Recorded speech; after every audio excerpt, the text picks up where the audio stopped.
Had some strong words in response to Harry Reid's delay of the Senate, the consideration of National Defense Authorization Act. And so I was reading through exactly what you had to say, but why did those strong words even come to your head that day? Why was that your reaction? Well, Senator Reid delayed the Senate for an entire week as we were trying to pass the annual defense bill, which is what supports our troops and provides them the resources and the money they need to help keep us safe. And I just thought it was appalling he would make that kind of delay leading into Memorial Day. He was also very critical of John McCain. And say what you will about John McCain, he is a great American, he's a national hero, and I thought that Senator Reid's words were beyond the pale to match his conduct in delaying this critical legislation for our troops. And do you think he would listen?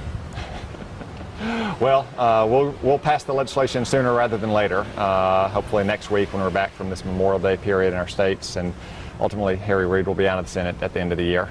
All right. That sounds good to me. And then it seems like you didn't get too far in that committee hearing about sanctions relief with Iran.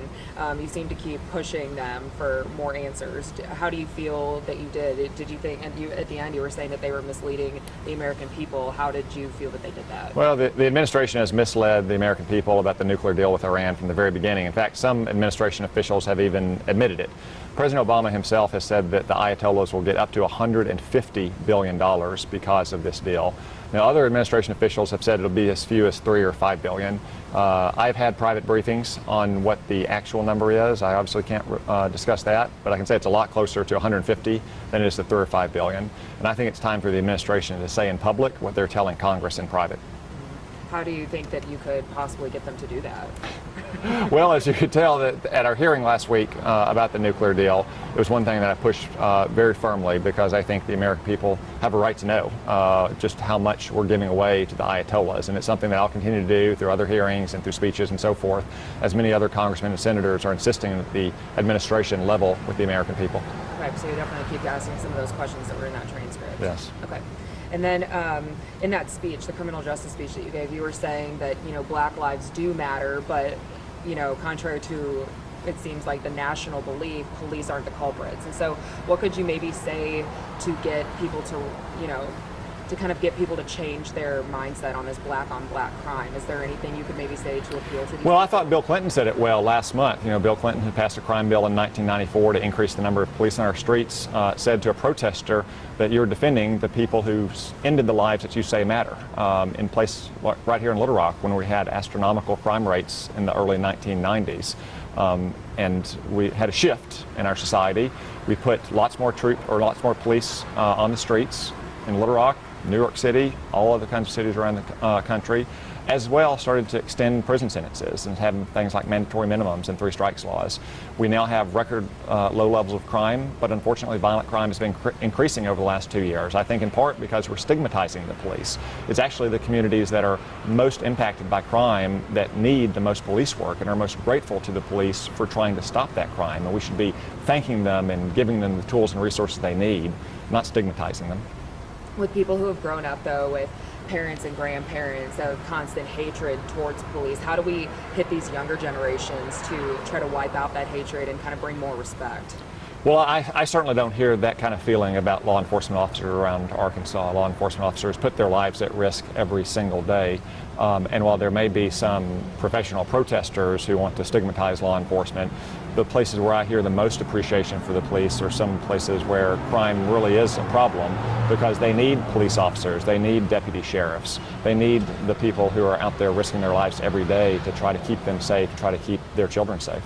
And then you were saying, too, that a lot of the reason why a lot of these problems arise is because of criminal leniency. What some factors do you think have contributed to that? Well, we've let tens of thousands of people out of prison over the last few years, and we've already seen some terrible crimes committed by those ex-cons. And there's a movement afoot to let tens of thousands of more people out of prison at a time when violent crime is rising, when the American people say crime is a major concern of theirs, higher than any time in the last 15 years. I don't think that we should be letting more felons out of prison. I think we should be focused on what's worked over the last 25 years, which is community-based policing and aggressive sentencing practices.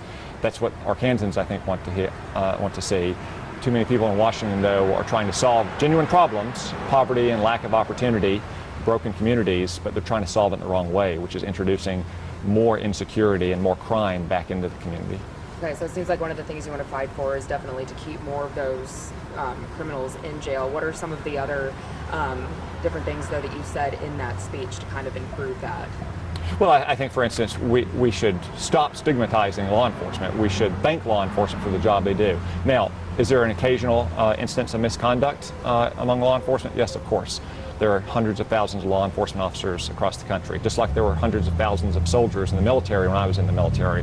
In my experience, though, people of any institution are the most strong, or the strongest defenders of isolating that bad misconduct and treating it appropriately, because they want the American people to look well upon them. So I think the combination of strict sentencing laws and aggressive, forward-leaning community policing is the way to preserve the gains that we've had over the last 25 years in reducing violent crime from where it was in the late 1980s and early 1990s. And then a lot of those people being let out lately seem to be for those lesser drug offenses, but then they go and they kind of just have that cycle of, you know, the reoffending cycle. Yeah. And so do you think that one of the biggest issues in our country with crime is the drug problem that we have? Yeah, the drug trade is a source of a tremendous amount of crime in our society, and we need to recognize the drug trade is built on an entire foundation of violence. Unfortunately, there aren't that many people either in the federal prison system or here in Arkansas that are in prison and being let out merely for low-level offenses. Personally, I don't think that we should be putting in prison people who are, you know, addicts. We should try to get them treatment. We should try to get them away from a life of crime and back to being productive citizens. But the people that are in prison in Arkansas and in the federal system, by and large, are major drug dealers and drug traffickers, or people who have committed violent or repeat crimes. Those are the people that are being let out right now, and that's what troubles me so badly. We shouldn't be putting, in my opinion, low-level, nonviolent offenders in prison for the first time to begin with. We should be trying to divert them into drug court or veterans court or to rehabilitation programs. But the people who are in prison are there because they're pretty serious offenders, and letting them out early, I just think, is very risky for our communities. And let's talk about the 2016 presidential election a little bit. So how do you think that the political climate in D.C. will change when Obama leaves office, if at all? Well, hopefully it will improve. President Obama ran in 2008 as a healer and a unifier, someone who claimed that he would be post-partisan.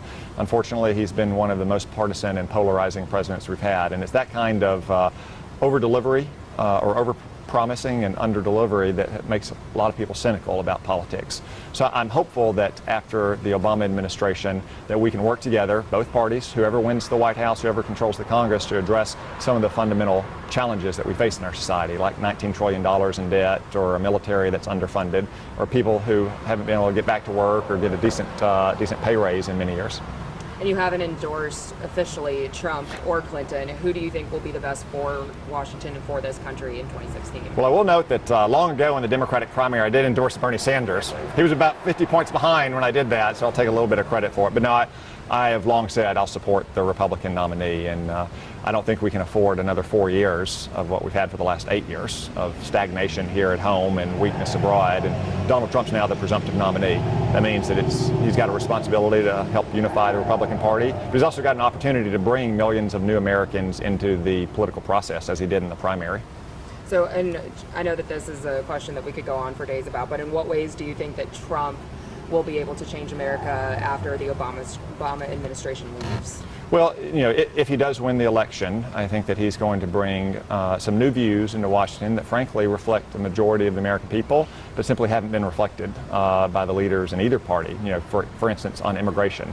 I've long thought that we have to get serious about securing our border, we have to get serious about enforcing our immigration laws, and that we probably need to reduce overall levels of immigration at a time when we have record numbers of Americans, to include first-generation immigrants who are out of work or haven't had a decent pay raise in many years. And that's a viewpoint that is underrepresented in Washington, D.C. And then it seems that obviously a lot of Americans are rallying behind Trump. Even some other international leaders have come out in support of Trump. But what would you maybe say to people who are saying that, you know, no one will take the United States of America seriously if Trump sits in the Oval Office?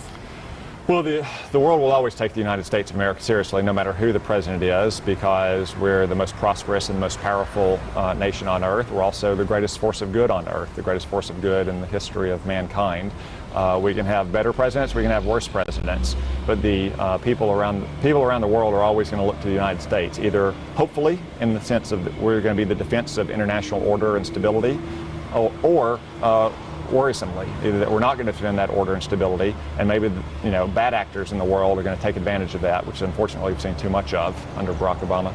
Would you be Trump's running mate?